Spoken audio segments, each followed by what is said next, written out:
So I want you to picture somebody who, as a child, is, being emotionally abused. And as this person is being emotionally abused or emotionally neglected, and this is a young child, they internalize that they don't matter, that they're not good enough. And I talked about this at the very end of the last episode. So if you missed that, go back and listen to that episode. But you have this child who, is inside really believing that they don't matter and that they're not good enough. And that is incredibly painful. It's incredibly painful to think about and to watch. And do I feel horrible for people who experience that in childhood? Yes, I do. But then you've got this child who they can't, process this. They can't understand it. They can't lay blame where blame belongs, which are on parents who are being emotionally abusive or emotionally neglectful. But they can't do this as a child, and they don't have help around them or people who can help them to understand and start to work through this. So instead, what they do is they take that hurting self and they build a wall around it because they don't like how that internal shame feels. And so they put this wall around it that shoves this shame out of their awareness. And instead, they've got this wall of defensiveness, hypersensitivity. They've got a wall of superiority. They have to prove to the world that they are good enough, that they do matter.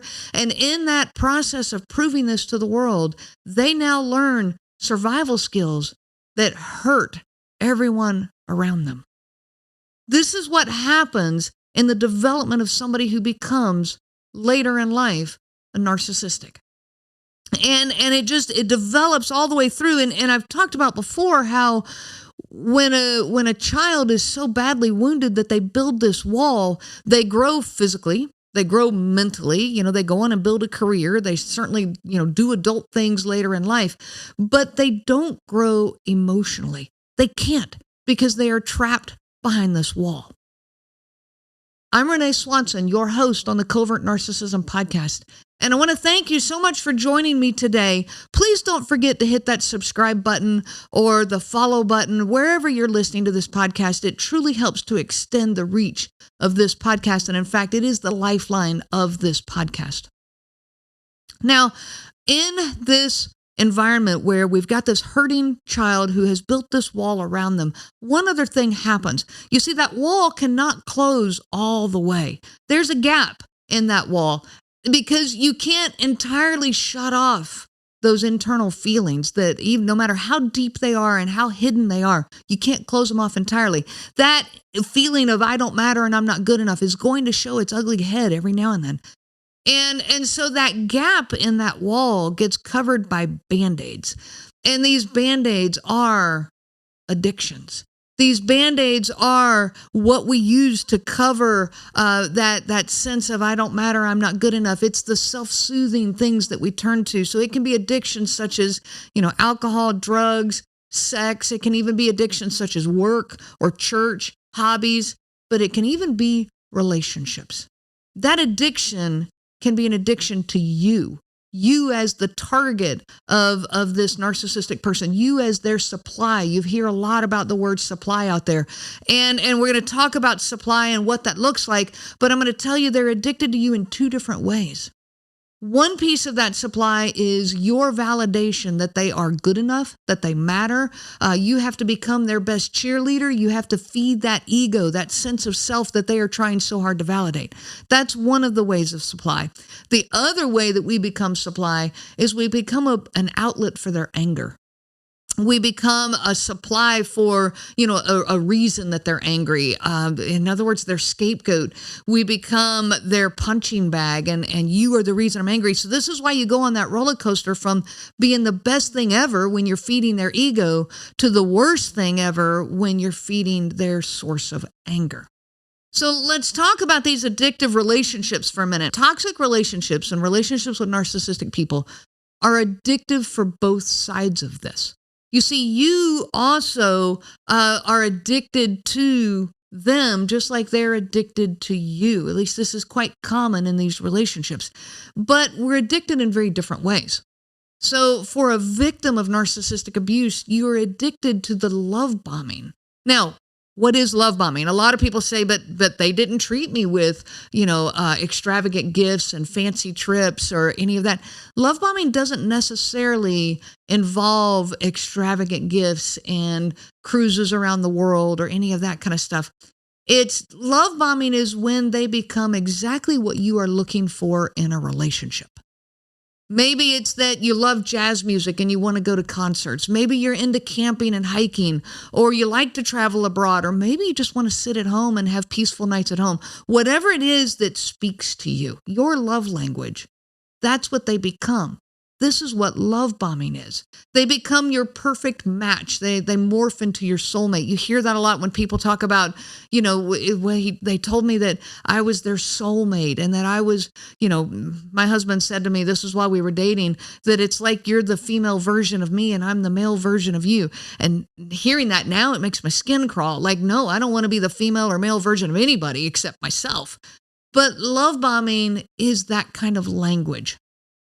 And we become addicted to that love bombing because, in the relationship especially, we become addicted to it because when things get bumpy, and they do, even in healthy, normal relationships, it's those moments of love bombing that make us think, oh, we're okay. This relationship is good. It brings us back to that peaceful place, and it's a relief from the anguish that we've been in and the anxiety that we've been in. So we start getting addicted to this. Now, intermittent reinforcement is when, as a narcissistic person, they only start giving the love bombing occasionally. Their behavior doesn't stay on this point of consistency here. They're on a roller coaster from love bombing you to telling you that you're horrible and mean and treating you terrible. And so this back and forth, when you get that intermittent reinforcement, you get those moments of peacefulness, it's very easy to let that erase all the bad behavior. One good evening with him erased months of bad behavior, in my head at least. So love bombing, how this hooks us is love bombing gets smaller and smaller as you go. Now, let me tell you, this is before you get your eyes open. So when you first are in this relationship, I'll give you an example. I love camping and hiking. And when I'm first in this relationship, we'd take a weekend and we'd go camping. And he's like, yeah, I love camping and hiking too, which I later discovered, no, he really didn't.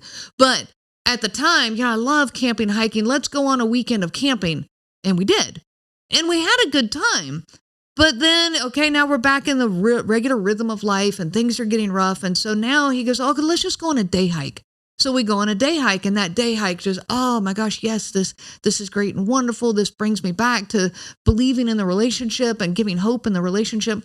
Well, then we're back in the grind of life and back in the pit of, all the circular conversations and the gaslighting. Oh, but let's go out on a dinner date. Maybe just, and that dinner date erases all the bad behavior.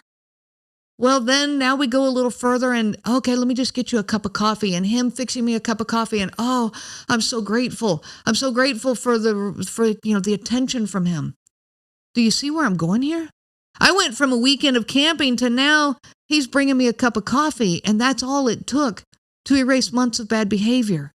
I get addicted to the relief that everything is okay. It's a dopamine hit that keeps you coming back for more over and over, and keeps you hooked, believing that the relationship is good. This is trauma bonding. Okay, that roller coaster, that high just gets lower and lower and lower, but you become addicted to the breadcrumbs. Now, for the narcissistic person, that's not where their addiction is. They are addicted to the intense efforts that you put in to pull them out of the pit back to a moment of breadcrumbing. Listen to this again. They are addicted to the effort you put into the relationship to make everything okay again, to pull them out of their abusive behavior. Well, if that's where they're addicted, guess what? Then the abusive behavior has to keep repeating. So if you think of it like a roller coaster, Their highs are the love bombing, okay? When they're up here telling you that you are great and wonderful and everything you ever do is, everything you've ever done for them is amazing, all right? This is the love bombing phase. And then they're down in the pit, and in that pit, they are blaming you for everything. Everything you've ever done is horrible, and you're holding me back in life, and it's all the gaslighting and the circular conversations. All right, so that's the roller coaster of a narcissistic personality. Now, you're on that roller coaster with them. You're riding it right beside them. So every time they're up in the love bombing phase, you're up there on cloud nine, believing in this relationship. This is where the hope exists. This is where you are, just so convinced that life is wonderful with them. This is your normal. This is where you want to stay. They drop down in the pit. So you're down there with them. Oh, what did I do wrong? I'll never say it that way again. I have to make sure, that I prove to him that I care and prove that I'm compassionate. And you start making your checklist of all the things you have to do. And you put in all the effort to pull this relationship back up to a good place. That pull back up to the good place is what the narcissistic person is addicted to.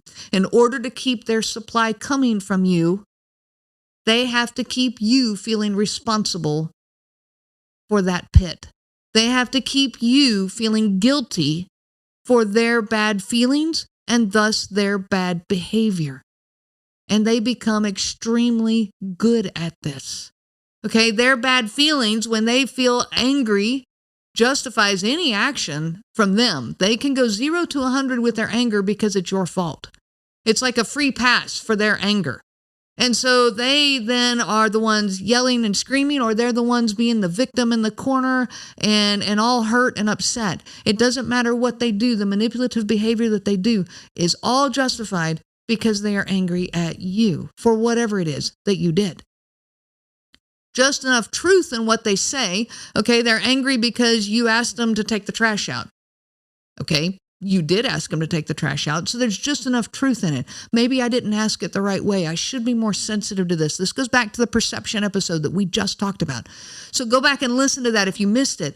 But in this conversation with them, there is truth in, I did just ask them to take the trash out. And it's just enough truth to keep you hooked that this is all your fault. You now put in all the effort to make sure, hey, I didn't mean to say it that way. I'm so sorry. I will be more careful of that. I'll get the trash. Don't worry about it. That's the part they are addicted to. So how do we break this cycle of addictive relationships? This is a process. It takes time. It takes effort. Okay, time is not enough all by itself. I have people ask me often, how long should I stay out of a relationship before I enter another relationship in order to get out of this cycle? I've got this whole cycle of bad relationships. I've been in, narcissist after narcissist after narcissist. How do I stop this? And my answer to them is it's not a specific amount of time. There is no magic formula. There is no magic number. I've met with people who've been out for 8 years, but they're no further along on that healing journey than if they just got out yesterday. I've had other people who've been out for like 2 months, and they are so far on the healing journey that it's like they've been out for several years. Okay, so it's not just about time. It's about effort. It's about you really, truly self-reflecting, you learning about you. What is it that kept you addicted to this? What is it that in you that it caused you to overlook all of this bad behavior, to make excuses for it, to justify it, and to keep getting hooked by the breadcrumbs? I am not saying it's your fault that you were in an abusive relationship. I will never say that. But there are pieces inside of us that cause us to stay hooked in them. So put in the effort and put in the time on all of that. If you look at addictions as a cover for these internal wounds, then you need to heal the wounds. And when you heal the wounds, the need for the addictions go away. Go back to that picture that I was drawing at the very beginning of the internal shame. Okay, shame does not serve a good purpose in life. Guilt does. Guilt and shame are different. Guilt is, I did something bad and let me go fix it. Guilt motivates us to go make things right with somebody when we've hurt them. But shame is not like that. Guilt says I did something bad. Shame says I am bad. Shame is toxic and it is destructive.